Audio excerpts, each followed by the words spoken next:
Hey, it's Ken Gagney with YouTube channel Gamebits here to play Dangerous Dave in the Deserted Pirates Hideout for this week's IndieSider podcast, where I interview developers of indie games. This week I'm playing a game that originally came out for the Apple II in 1988 from John Romero, creator of Wolfenstein 3D, Doom, and Quake. I'm going to be starting off by playing the original version, just like it came out on the Apple II, although I confess I never played it on the Apple II, although I am a big Apple II fan, with videos of games from that system elsewhere on this YouTube channel. I'll show you the remixed version momentarily, which has a new soundtrack. I'm going to be interviewing the composer, Mr. Dren McDonald, who created the soundtrack exclusively for the remastered edition. So as you can see, it's a 2D platformer with pretty simple controls, left and right, and jump. There are some additional mechanics later on that allow you to fly, for example, the jetpack, so you can go up and down and turn the jetpack on and off.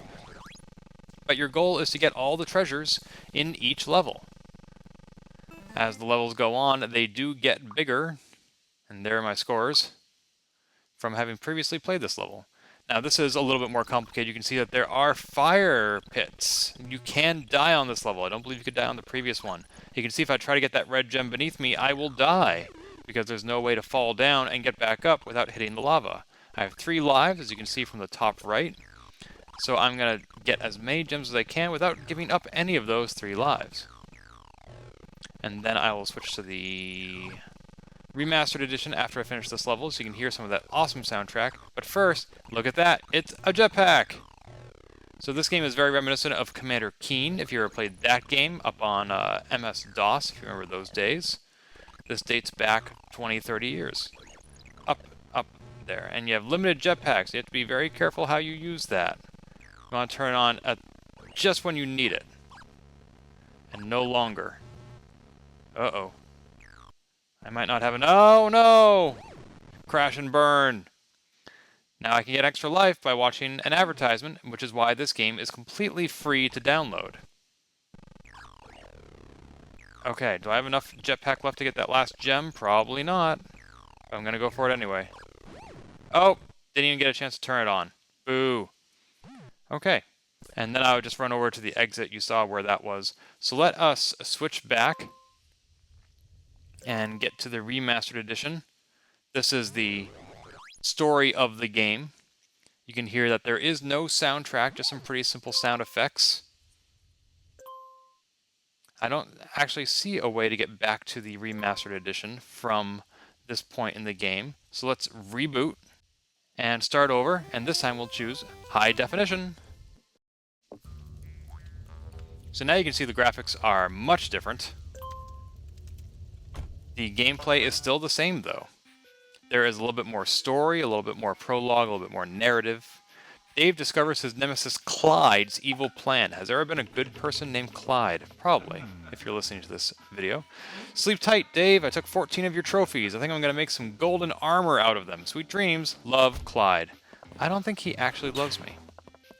So here is the new graphics, and here is the new soundtrack that you can hear from Dren McDonald, who previously composed the soundtrack to many other games, including Gathering Sky, which was featured on IndieSider episode number 28.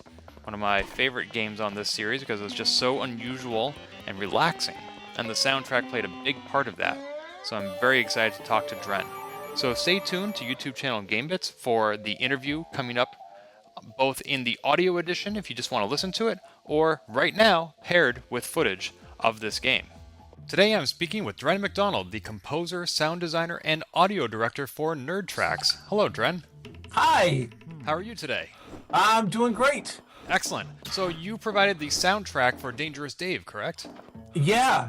Dangerous Dave in the Deserted Pirates Hideout. Awesome. How did you get hooked up with John Romero for this project? I've known John for a while.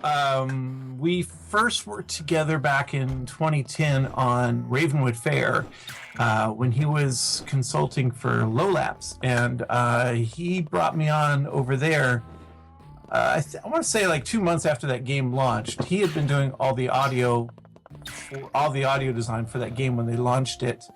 And there was another composer they hired to do the launch was just one piece of music for that. And then the game kind of took off, and by December they needed a lot of help because they were pumping out a lot of content for it. So I joined John over there.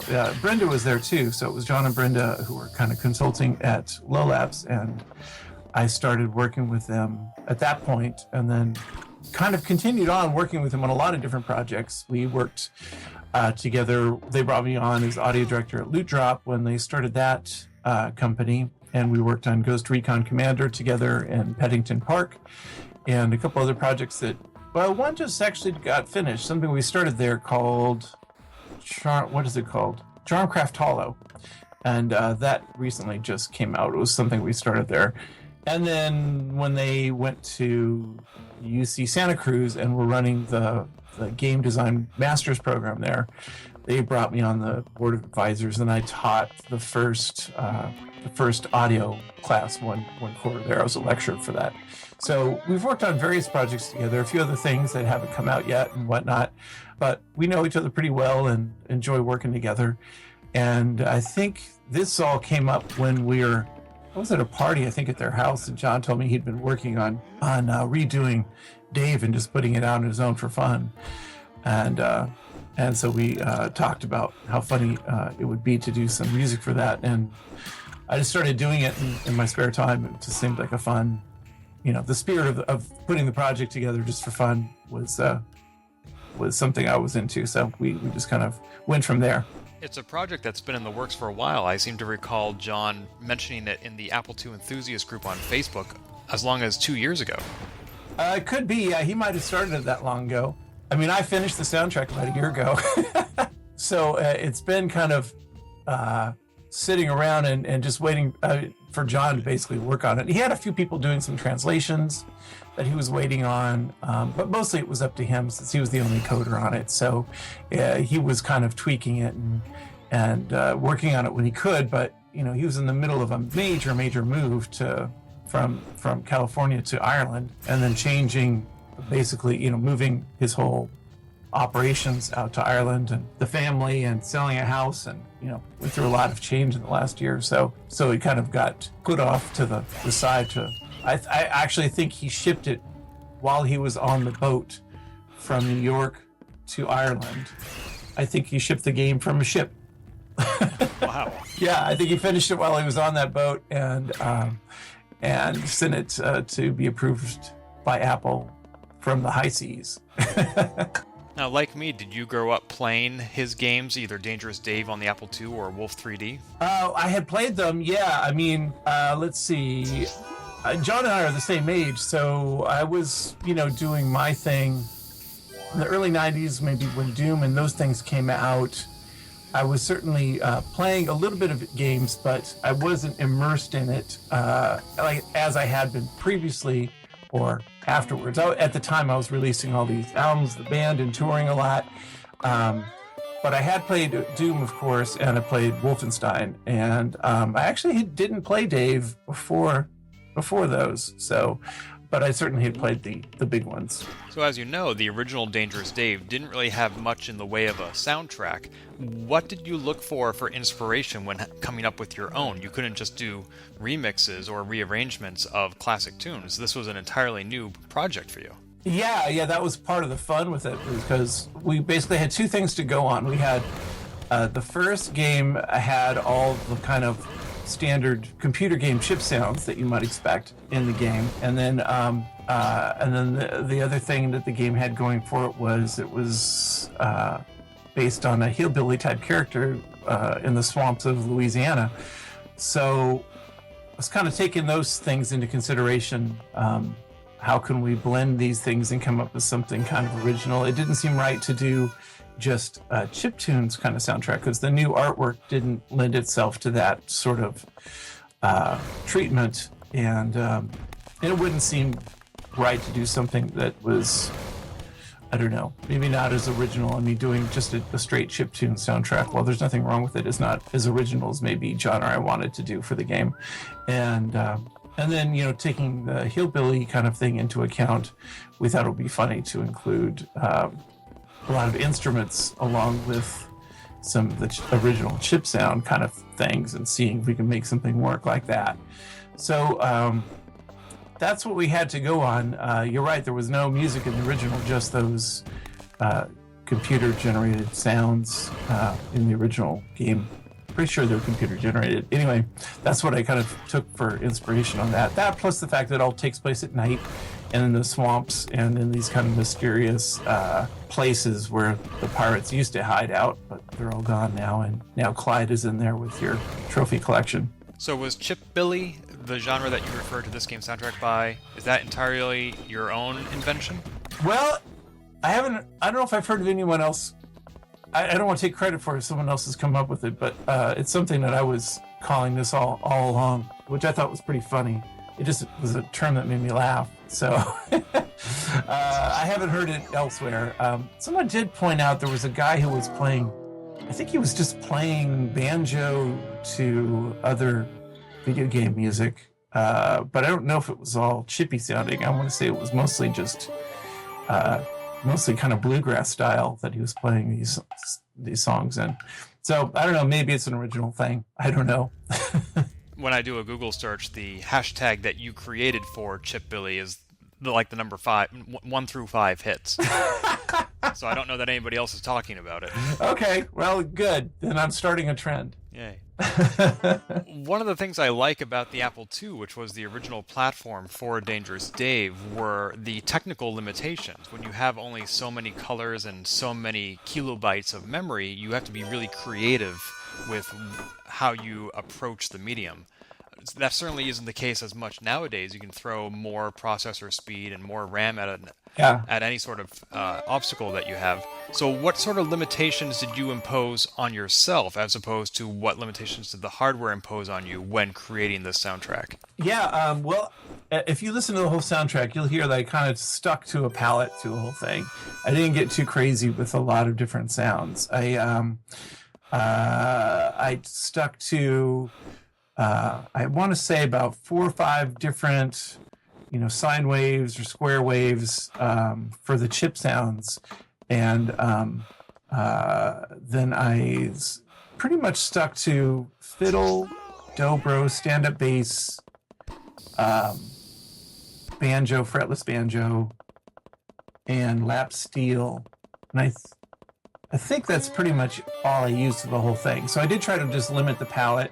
I'd say the most outrageous I got with that, like as far as pushing those boundaries, was kind of using some delay with the chip tunes and kind of giving it a little bit more atmospheric sound. And that was something I didn't expect going in, but as I kind of went with the process, I got intrigued by giving the music some ambience with the chip sounds. But kind of, when you hear a lot of chip music, usually those sounds are real upfront, and they sound like they're just popping right out of your speaker, because, in the old days, that's the way that music used to work. It would just be generated by the chips, and it would just, there'd be no mixing involved. Those sounds were really upfront. And so I was trying to do something with those sounds where they were worked into the whole mix, kind of blending as an ambience. So the use of reverb and delay was maybe pushing the boundaries a little bit more than I had considered to begin with, but for the most part, my limitations were those instruments. I've played other games that you've done soundtracks for, and they can have very different styles from Dangerous Dave. Which other game have you worked on that was, as far as the soundtrack goes, most similar to Dangerous Dave? Good question. This one that I'm working on for Gunman Taco Truck is kind of similar, only in that I'm really sticking to a similar palette of instruments, and it's kind of a weird blend of genres. Dave, we have chipbilly, and with I don't have a hashtag for Gunman Taco Truck yet, but we'll get on that. Yeah, I know, I got something I got to work on, but it's sort of like apocalyptic mariachi music. So the same instruments throughout the whole thing. It's just guitars, bass, trumpet, 2 trumpets, 2 violins, and percussion. And I think that's pretty much it through the whole thing. An accordion. but they're all live instruments. There's no MIDI on that one. And so as far as just kind of making a song-based kind of soundtrack, there's that in common too, where something like Gathering Sky was more of a big puzzle where you've got here's a little linear piece and that goes into a transition that could go 1, 2, 3 different ways, and I have to have a little pad underneath this part, and it's kind of working in all these parts together based on the player's progress, whereas these games are a little more simple. It's sort of, we've got the action scene and we have this one looping song, and then we have the taco scene and it's just this one looping song, and Dave was kind of the same way. I didn't have to think about the interactivity all that much. So I think of them more as maybe song-based kind of soundtracks, and so those two games are similar in that way too. Many composers, who, especially those who work in a specific medium, tend to have a certain style. For example, I could go from Star Wars to E.T. to Close Encounters of the Third Kind and start to realize, oh, these all sound very similar. These are all by John Williams. But on a previous episode of this podcast, I featured the developers of Gathering Sky, which is a wonderful game that you also provide the soundtrack for. Yeah, thanks. It's a fantastic soundtrack. I'm glad they waited and didn't release it without that, because I understand that was their original intention. But going from that game to Dangerous Dave, I would never guess that this is the same composer. So what would you say is your style or your stamp? Yeah, that's a tricky one, especially in game development, because if you ask Peter McConnell what his stamp was, or Gary Scheinman, they all have the ability to kind of work in a lot of different styles, which is impressive. And so it's hard for me to say stylistically what my stamp is. I mean, I try to come up with motifs and melodies that people remember. I try to usually do something that's a little different than what someone might expect. A lot of game composers that I know don't necessarily have much of a recording background, so a lot of their soundtracks or what they work on is all in the box and samples or synthesizers, etc. And so I usually try to include in most of the work I do some live instruments or some crazy way to mic something, and I kind of have a background in working in studios and whatnot, so I enjoy that part of it, whereas some people may not enjoy that as much as I do. So I mix all my own stuff too, so you might maybe find more of a thread there of the way that I mix things might have more of a stamp on it, because I think I'm trying to find the best match for the emotions of any particular game. And if you went and looked at Paddington Park and Ghost Recon and then Gathering Sky, they're all super different sounding soundtracks. So and it's hard for me to just say here's my style, but I do have certain things I'm thinking about when I'm starting a game and thinking about the music. And I don't think that I'm thinking about here's what I want my style to show up this way. I'm just thinking about what the emotion needs to be in the game, and what we're trying to get the player to think about or feel a particular part of a game. So hard to say exactly what my style is, but those are all elements of things that I try to put into everything I work on. And some of those elements you definitely need to be thinking about when creating a game uniquely as opposed to other mediums, like what do you want the player to feel, or how is this going to loop through multiple levels. So let's say I'm a university student who's studying music composition, and after years of classical training, I decide the specific medium in which I wish to apply that trade is video games and game scores. What additional skills atop just the traditional music skills would I need to get into that specific medium? I can speak to that a little bit just from my experience at the San Francisco Conservatory of Music, where I teach part-time and visiting faculty there. And this is something that a gap that they're kind of trying to bridge over there. But if you're, say, a conservatory student or at a music school with a great music program and you're studying composition, you'll get all those foundations and learn how to do 4-part chorale box stuff and move on and learn all the basics of foundation of composing in the sort of classical tradition. And you can still use all that, but usually you need to add a lot of other skills to that foundation. And a lot of those skills usually involve learning a lot of other styles of music that a game might demand. Like we just talked about, I've worked in a lot of different styles in various music, and if I only had classical foundation, I wouldn't have been able to do most of the work that I've done. Fortunately, I played in bands that were very eclectic and whatnot, and played a lot of these different styles live, with other musicians, which was really helpful.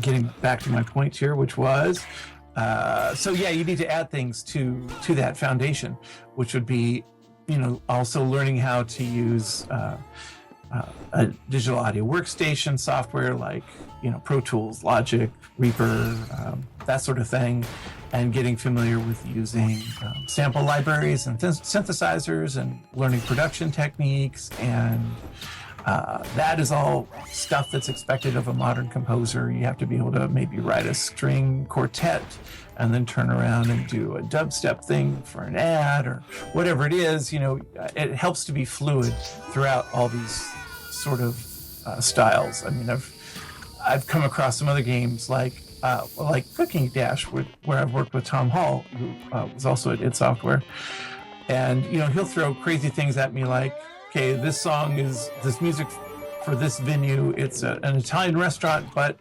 it's run by a bunch of 80s hair metal guys. So it's hair metal, Italian restaurant. See what you can do with that. So, you run into these kind of very odd challenges where you've got to come up with something. In that same game, Tom had a venue that was a disco roller rink that had been taken over by someone who wanted to turn it into a house party venue, also keeping the roller rink, but then was somehow related to the Norse gods in Valhalla. So we had to get this Norse god / disco roller rink / house venue music together for that particular part of the game. So having the ability to jump in those styles and kind of understand what all those style production techniques might be is something you also need in addition to the foundation of the composition work. And then, for me, like I mentioned before, I record a lot of stuff, so I know microphones and preamps and how to position them and how to record all the instruments that I play here.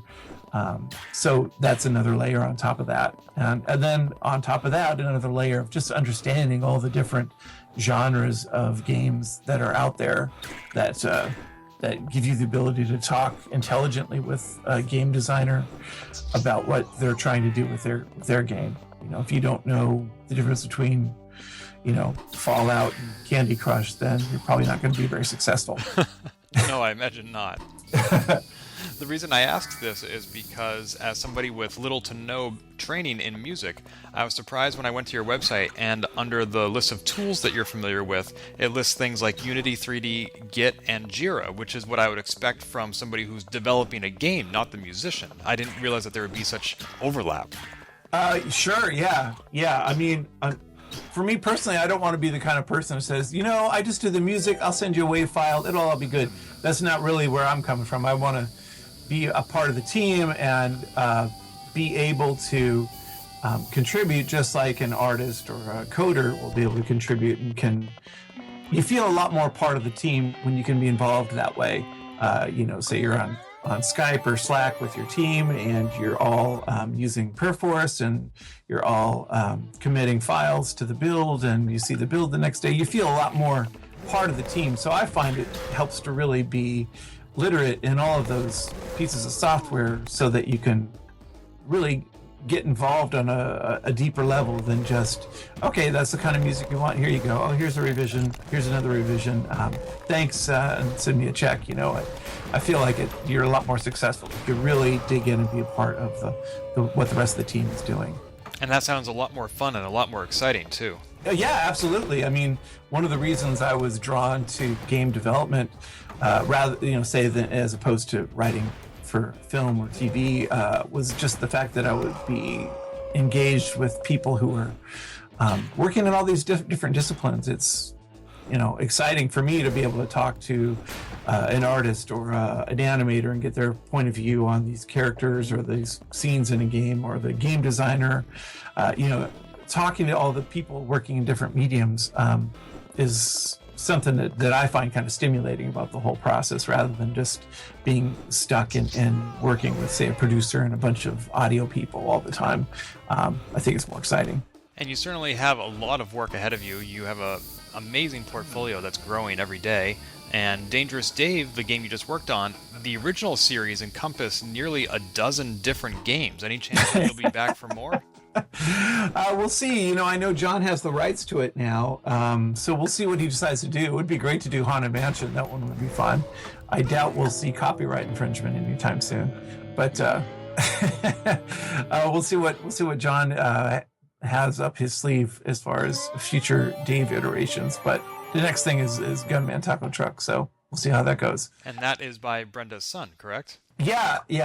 Donovan came up with the idea for the whole game, and he actually created design documents and pictures. He's got rough pictures of everything, and he came up with all the enemies, and he came up with a whole system that basically is the game loop. You have these scenes where you're on the highway and you're killing radiated foes and stray cattle and chickens, and then you collect it all to sell as ingredients when you get to the end of that highway and you make a pit stop and sell your tacos to people. Then you start selling those ingredients so you can upgrade your truck and get to the next town and keep going until you get from Southern California all the way up to Winnipeg. So that whole idea was his idea, and we've just all been building on it. It's been pretty fun. I remember it being featured in Stage of Development, the video series by Russ Pitts. Oh, okay. Have you seen that? I don't think I've seen that, no. The full episode isn't out yet, but he released a few minutes as sort of a teaser, and it focused almost exclusively on the taco game. So funny. I got to check that out. Yeah, I'll send you a link. Speaking of links, remind our listeners where we can find you online or on Twitter. So my website is nerdtracks.com. All of the soundtrack stuff is at drenmcdonald.bandcamp.com. And I'm on Twitter at DrenMC, DrenMick, all one word. Awesome. And if listeners haven't already, I recommend they also check out your work with thestringarcade.com. Oh, yeah. Thanks for throwing that in there. Yeah. That the program that is benefiting from the sales of that CD, because it all 100% of the sales go to a free after-school music program. That program, Alameda Music Project, is really thriving. They're in their, I guess, almost their second and a half year, and they've got now a cello class, 2 violin classes, 2 choral classes, and a percussion class this year. So they're really benefiting from all the fundraising that we've been doing for String Arcade and all the other fundraising they've been doing. So it's a really great cause. And that's wonderful work you've done for them. Thank you so much. Yeah. And thanks also for your time on this podcast. It's been great chatting. Oh, yeah. Thanks for having me.